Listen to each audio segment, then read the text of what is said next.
Start. Para. The human factor is of supreme importance in the educational process. Education is a mirror in which developmental process finds its reflection. In a developing society, modernization is largely a function of education, and the developmental process may be considered synonyms to the process of education. Much is demanded of teachers today, and these demands will grow. The success of educational process depends to a great extent on the character and the ability of the teacher, who is the cornerstone of the need of education. The refining quality of teacher puts him in the category of a creator or a maker in the classical use of the term. Teaching ranks high in society because it is the teacher who builds a nation and makes it great and strong. Full stop. In reality, teaching is not a mere profession, but it is sacred service in molding the future destiny of the nation. Full stop.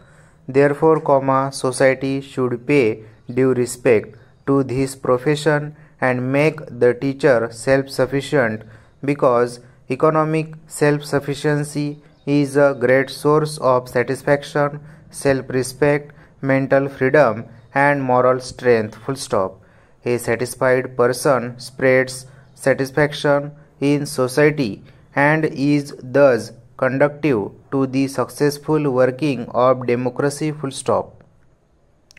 Good economic and social status will also produce highly qualified and efficient teachers, and the teaching profession will remain no longer the last resort for the dejected young men.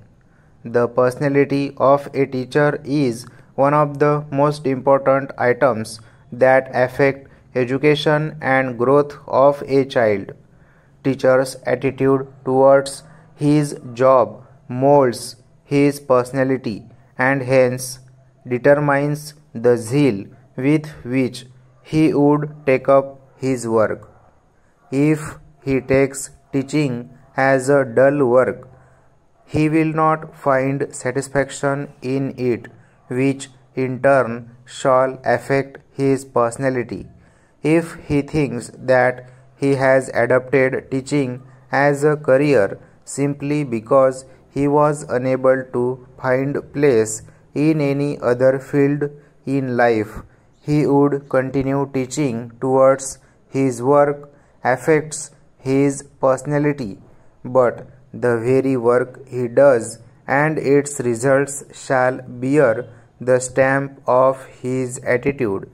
What the investigators are trying to emphasize is that if a teacher takes his work with a negative attitude, the same would be filtered down to his students, and they would not be able to derive full benefit of education they receive from him. Students do imitate their teacher's attitude, ideas, and ways consciously and unconsciously. Hence, teachers must have favorable attitude towards their work. The researches show that it is the personality of the teacher, not method, material, or procedure, which is the most important organizing principle of the classroom society. A trained teacher proves himself efficient than the untrained teacher. Such contemporary knowledge of the attitude, which has been ignored in our country, is likely to transform education and initiate revolutionary changes in handling teaching work. Stop.